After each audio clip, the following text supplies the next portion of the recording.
Welcome back to my channel. I'm Chloe and today I am going to be sharing a very personal video with you today, and that is because we are going to be sharing our pregnancy and trying to conceive journey. Now this is something that has never been discussed before.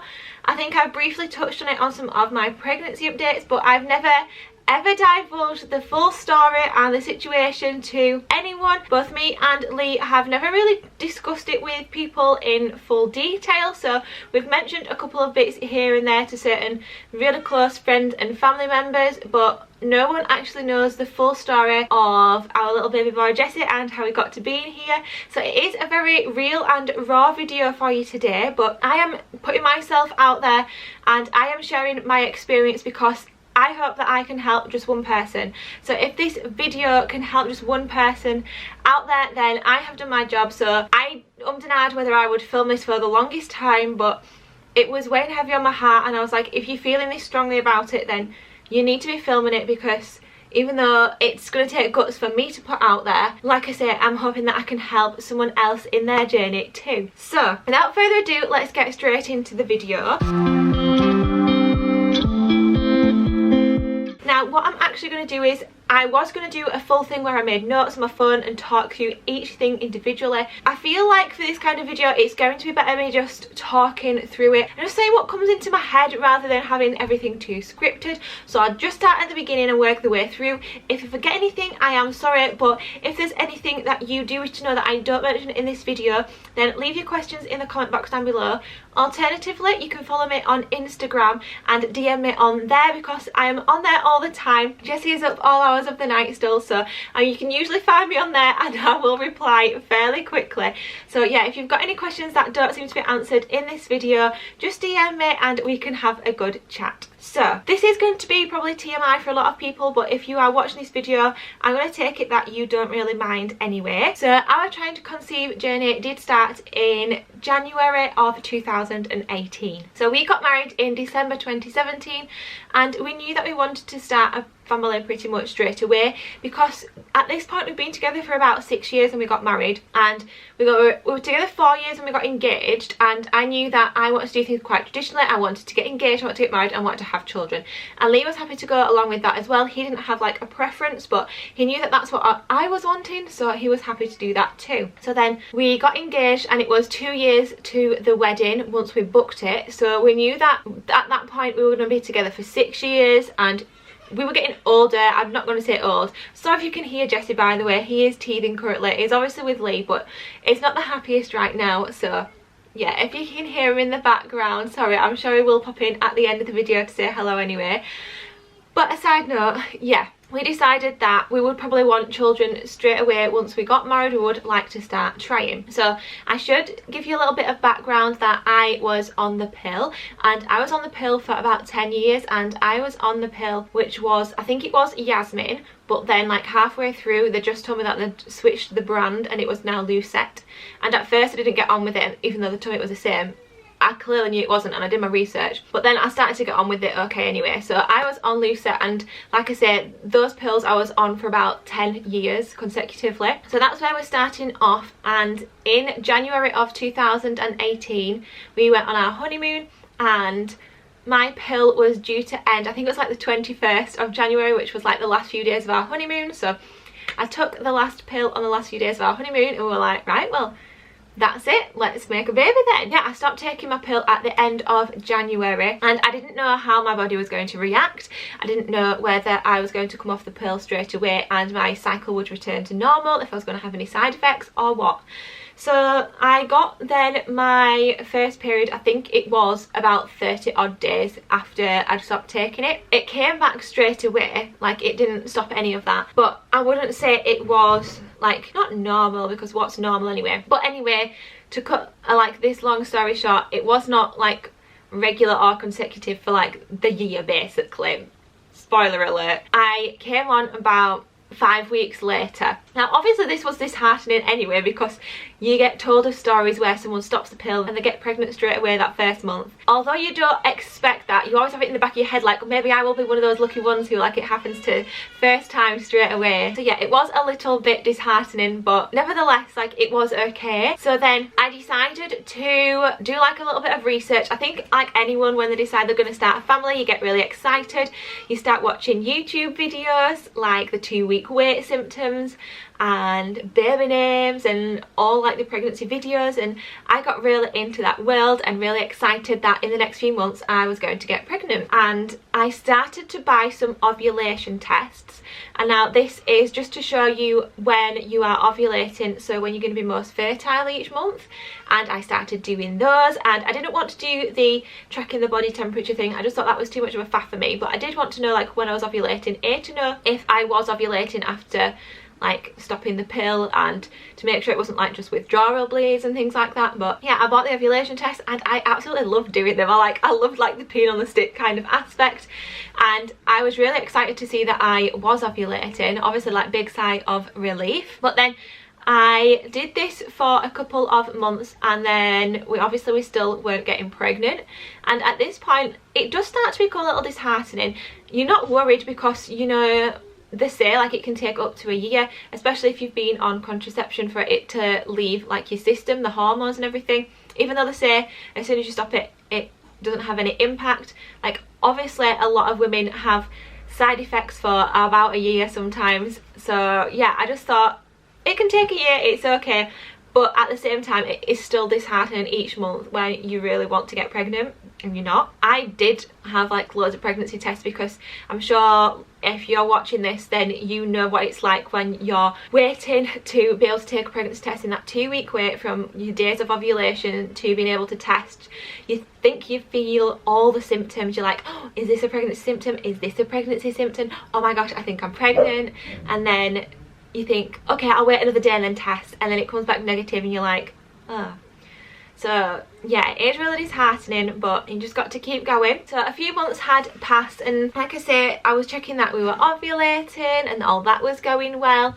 At this point as well, my cycle's never really regular, so it really differed. Sometimes it'd be 3 weeks long, sometimes it'd be 5 weeks long, but it never really had a set pattern. And I should say at this point as well, I became a vegan in the summertime, so it was like, I think it was June, and that kind of messed my cycle up a little bit as well. So it was kind of twofold. So 6 months into trying and we still weren't pregnant, and I became vegan, and I think that really took a toll on my body in terms of I wasn't getting all the nutrients that I wanted. Now I'm not saying that if you're vegan you're not getting all the nutrients that you want, but for me it was just too hard to sustain a vegan like diet and lifestyle and be able to get in everything that I needed. Once I was vegan, my cycle kind of went again like all over the place, a little bit more erratic. The days when I thought I was going to start coming on, I wasn't, and yeah, it just got basically, like I said, just more irregular. So I was vegan for about 6 months. So at this point we were trying for 12 months, and I was like, right, I need to stop this lifestyle kind of change. So I stopped being vegan at this point, and that I think was a big step in like the changing point for me. I was like, I need to get my body in like a really good condition. I've just missed bits out, I've just remembered, but I'll backtrack anyway. This is just like the timeline to start off with. Yeah, that was the point when I was like, I need to get my body healthy, but I need to not stress too much, because stressing about it just makes you think, it just makes it even harder to get pregnant basically. Now it's easier said than done. Obviously everyone says, oh, it'll happen when you stop thinking about it and when you stop stressing. I realised that I needed to get myself and my body in the best condition that it needed to be to get pregnant. It had been a year now, and I knew that it could take a year for some people, so I was kind of really hopeful at this point. I was like, right, it's been a year now, it's got to happen soon. And I was starting to think of different ways that I could help to get pregnant. So I thought about taking or having acupuncture, and I did inquire about it, but I never kind of went through with it. We just kept on trying. They say in the UK at that 1 year mark that if you've not got pregnant within 1 year after trying, then you should go to the doctors, because you might need to see if there's something wrong with either you or your partner, if there's little tweaks that can be done, if there's something wrong with your lifestyle or like an imbalance, just to start off with, never mind any fertility issues that you might face together or separately. Well, we kind of both knew that this wasn't the road we wanted to go down, so even though it was at that year mark, we thought that we're not giving it enough time, so we felt that we needed more time for the pill to leave my body's system, for my body to get back on track after being vegan and having that big lifestyle change. So we just left it for a little bit, and I should now say that during 2018, so during the first year of trying, I found out about the law of attraction and I fell in love with the book The Secret. I really 100% believe in the law of attraction, and I learned that any health issues or complications or anything in life can be achieved through the power of thought and through positive vibrations basically. So we just felt that that wasn't the right path for us to take, and I truly felt that I could get pregnant naturally and that I didn't need any help. So that's, like I say, I've learned about that in the first year of trying, and I just thought that was the way to go. I was like, nope, I can do this by myself.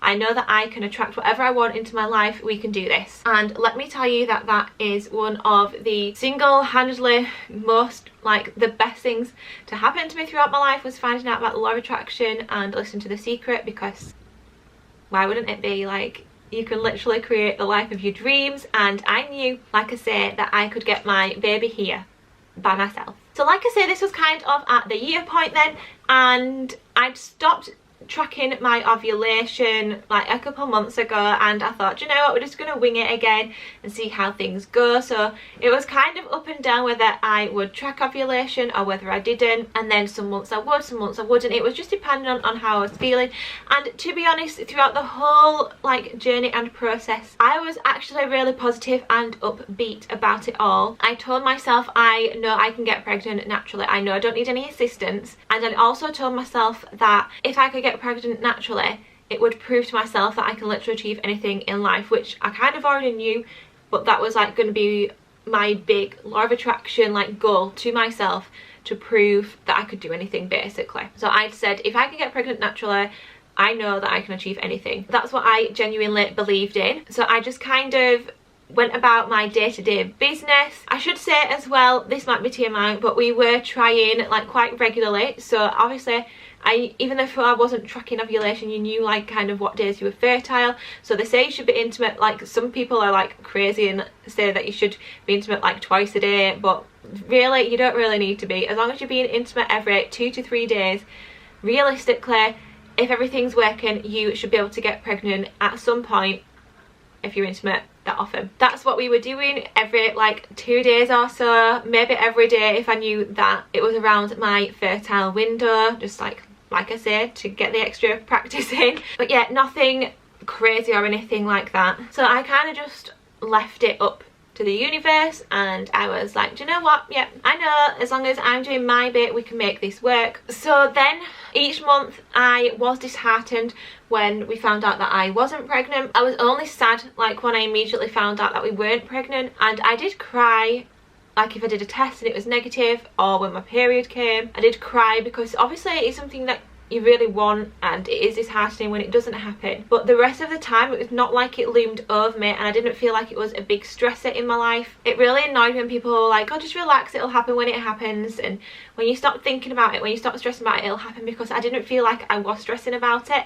I literally felt like I was really quite relaxed about the situation. Like I say, I was only thinking about it and upset about it when it didn't happen that morning, but then I'd go about the rest of my day and month absolutely fine, just excited for when it eventually would happen. And then it kind of got to, I want to say like September, let's go for September. So it was September of 2019, and obviously this is like 18 months after we started trying to get pregnant, and there was still nothing happening. At this point now, I should say that my cycle had started to get more regular from that year, from that second year mark. So from like January 2019 to September 2019, my cycle had kind of settled down to, I think it was around every 32 days, and that was quite on it, was that then in September I was like, right, we're still not pregnant now, maybe we should look and see if there is something that one of us or both of us can be doing, or see if it's not possible for us to get pregnant. Let's just take a look and explore things a little bit further, because even though I felt like we could do it ourselves, I just needed to know if there was something there that I needed to overcome. So we booked in an appointment to see the doctor. Now I should say the first time we went to the doctor it was a really bad experience. So we booked in to see the doctor, both me and Lee went down, and it was a male doctor and he was absolutely terrible. So he basically said to Lee that he would only see him, and he was like, I'm not speaking to you, you need to book in to see the female doctor. And we both just couldn't believe it. Like, he asked Lee some personal questions and then was like, okay, well, you need to see the female doctor, so you're gonna have to book in at another point. And we were just like, what on earth is going on here? So needless to say, we've never seen that doctor again. It was atrocious. I then from that obviously did book in to see the female doctor. So Lee got referred on through the male doctor because, like I say, we told him that we weren't getting pregnant, and he actually fobbed us off a bit and said, well, sometimes it just takes time. And we were like, well, yeah, but it's been 18 months now, so we just want to kind of explore and see. And he was like, you're young. Like, at this point I was 28 and Lee had just turned 30, and he was like, you're young, you've not been trying for that long, really, it's fine. But I think it was either we pushed or we then saw another doctor, and Lee got the referral through. And in this same time I booked in to see the female doctor, told her that I'd been fobbed off by the male doctor, and we had a chat like about my personal history, and she then just referred me on with both of us. Oh, that was it. So he didn't refer Lee on, but when I went to my appointment I told my female doctor that it'd been fobbed off basically, and she said that everything would go through me anyway, because if we were to take any fertility treatment or whatever, then it is the female that goes through it, so everything goes through on the female's name, so everything was referred through me. That was it. So she referred me on to the fertility people, and that was just at the general hospital. She said we would just get letters through and they would just go have a chat with them, talk things through, see how things are with us before we would then be referred on for what further testing they would think we would need. So then at this point I was like, right, well, if we're going to go down this route where we might need different tests done, I'm going to do all I can on my side of things. So I'm a very holistic kind of person. I like to do things a more natural way if possible. So like I say, I'd previously looked into acupuncture but I never followed it through.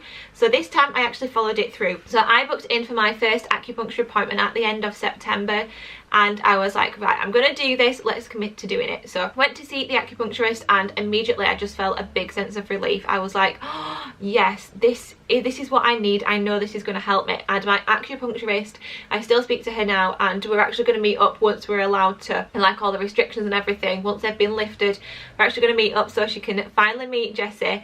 But yeah, it was just an amazing thing to do. So if you are struggling with any fertility issues, I would recommend that you do check out acupuncture, because even if you don't think it's going to work for you physically, mentally it is really, really good. So I would go and it'd almost be like my zen hour where I'd completely zone out, a bit like a meditation, and it was also like therapy as well, just talking to her. So it was really, really good. I really do recommend that. So then yeah, we were just kind of referred and in the system, obviously just keeping on trying, but nothing had really changed. And then at this point my cycle began to get a little bit erratic again.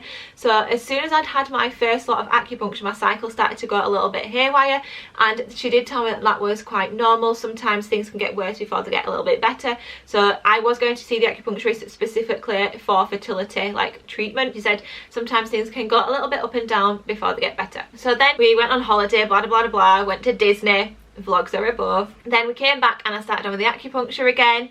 And we then had our first appointment to see the fertility people at the hospital, just to take down our history of things. So like they did my weight, my height, talked through our general health things, you know, general questions like do you smoke, like how much do you drink, how's your diet, all that kind of stuff, have you ever had any operations, all that jazz. So yeah, at this point it was just kind of that kind of chat. And then there was like, right, so after this appointment we're gonna refer you on just to have like explorative kind of tests done. So obviously for the male it is really easy, all they have to do is give a sample, whereas for the female the first point of call was to have like an internal examination. So an ultrasound, I'm not sure what they call it, but it's where they insert like a little probe, I think it is, and there's no nice way to say this, but they do an internal examination through your vagina with a little probe, a bit like if you have a really early ultrasound for a baby. That's exactly what it is. So they insert that into you, have a look around, and that was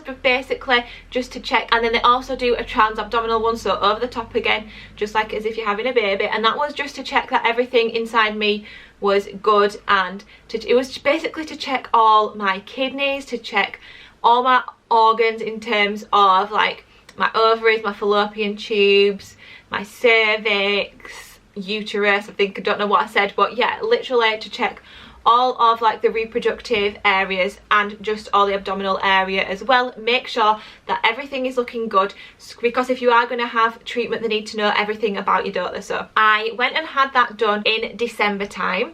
So like I say, up until this point I was just going to have my acupuncture treatments every couple of weeks to every month.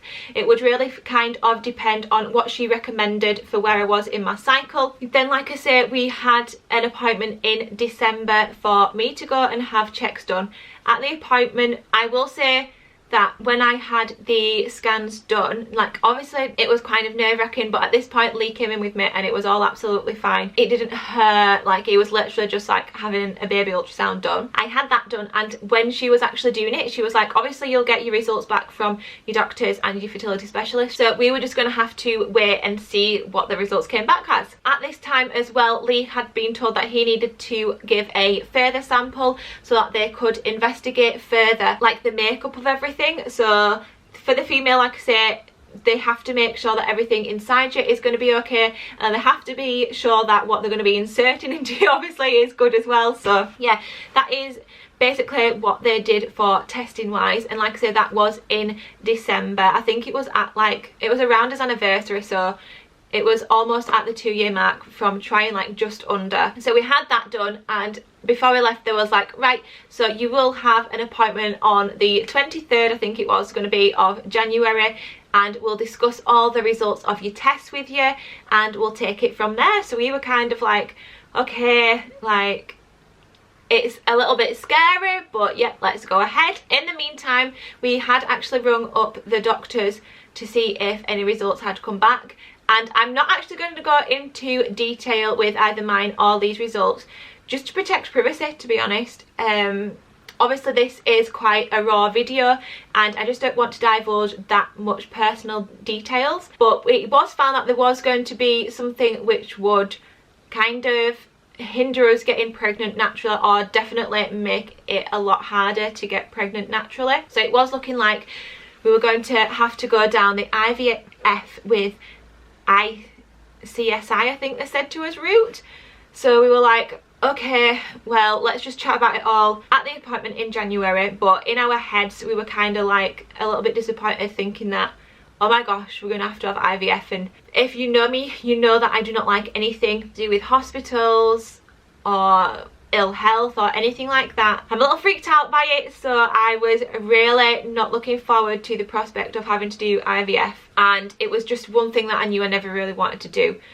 And I was quite upset by it because I was like, oh my god, I know how hard it is and I don't know if I can do that. And I'd said to Lee, I know I really want a baby and I know we want a child, but honestly I don't know how I'm going to be able to go through it. And some days I was like, I can't do that. I don't even know if I can do that, even if I can have a child at the end of it.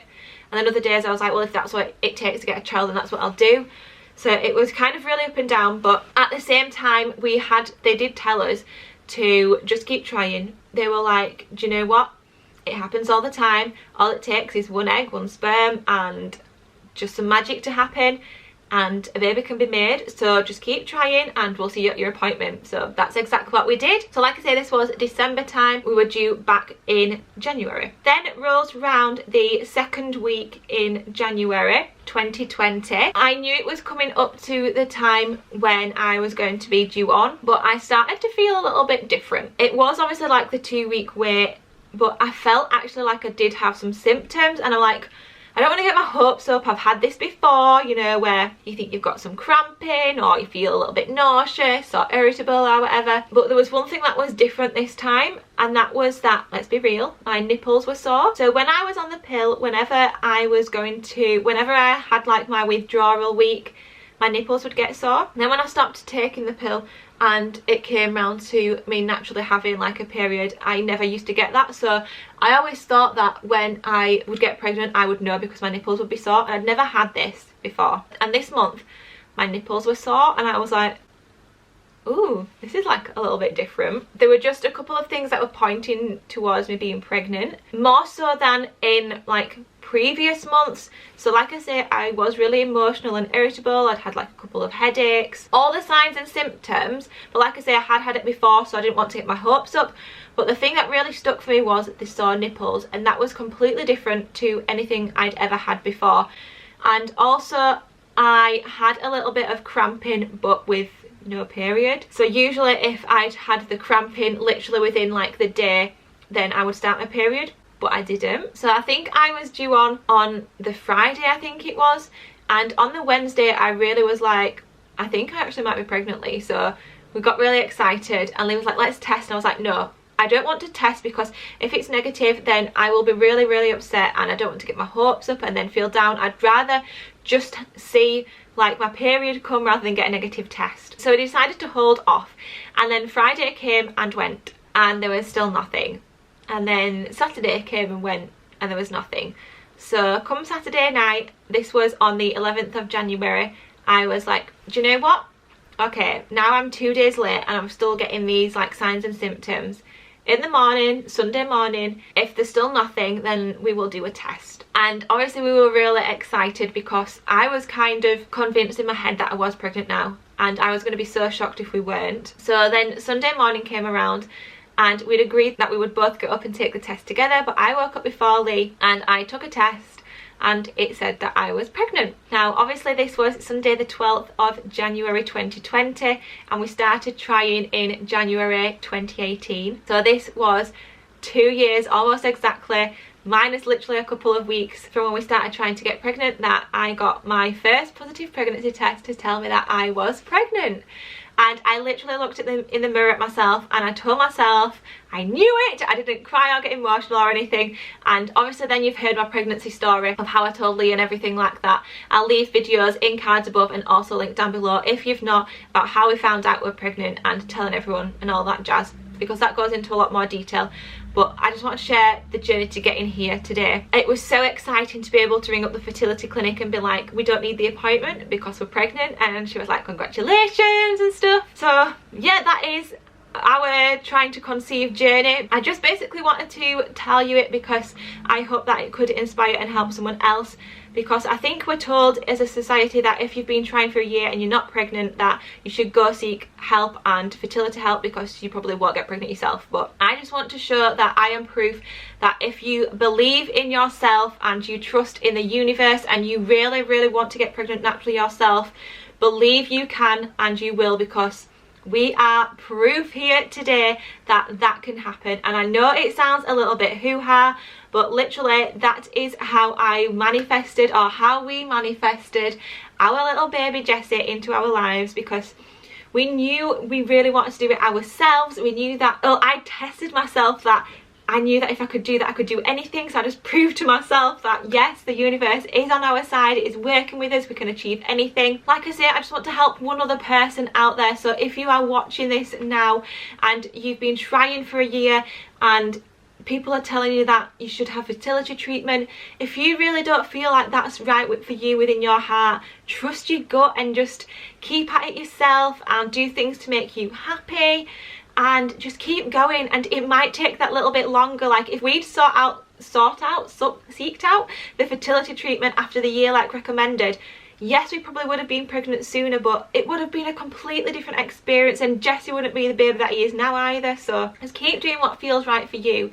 Now I should also say that throughout this journey we didn't divulge any of this with anyone else either, and I am so glad that we didn't do that, because although it would have been nice to have that support from someone, we really didn't want outside influence. So we knew in our minds that we could do this ourselves, and that not a lot of people are in our lives are on the same wavelength as us in terms of attracting what you want, or they weren't at the time. We just felt like for us, sharing was just going to have a negative impact, and it was going to have people asking questions all the time, and it was going to put doubt in our minds. So we felt that although yes, it would have been great to have the support, that actually in the long run it was so much better to have no one knowing, because it meant that we could really zone in, focus and just keep it about us and the baby rather than just sharing it with everyone.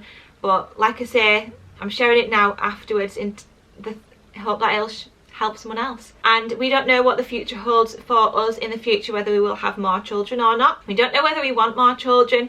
Jesse was such a journey to get him here that we're just so grateful for him now. He kind of completes us, so we don't know if in the future we will want other children. We don't know if it'll be easy for us to have another child or not, so we're just kind of open to having our one perfect little baby Jesse. And that's why I'm sharing it now, like I say, because if we decide in the future to have another child, I don't think we would tell anyone again either, so you may never know. But we probably wouldn't tell people again just because we wouldn't know whether we were going to have another child or whether we're just going to keep it Jesse.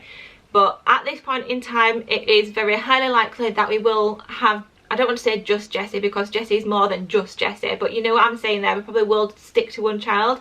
That's where our minds are right now, because we're just so grateful for him and we love him so much. So I will bring Jesse in just to say hello, because he is the star of the show and our journey. Here's my Jesse. Are you on YouTube, baby? Say hello to the friends on YouTube. Say hi, friends. Say hi. He's looking everywhere but the camera. Jesse. Jesse, baby. Are you looking at Dad? Jesse. Who's that there? That's little Jesse Bean. So this little boy is our whole world right now. So I hope it has helped anyone out if you're struggling to get pregnant yourselves right now, or if you're just interested in hearing about our story to getting Jesse. That was our entire journey, so I hope you have enjoyed it. If you're not already subscribed to the channel, please make sure that you are, because you will have seen that I do a lot of different videos here. I do hauls, baby hauls, we do day in the life vlogs. So if that sounds like something you would love to watch, then stay tuned to see some more, and we shall see you on the next video. Bye! Bye YouTube! Bye!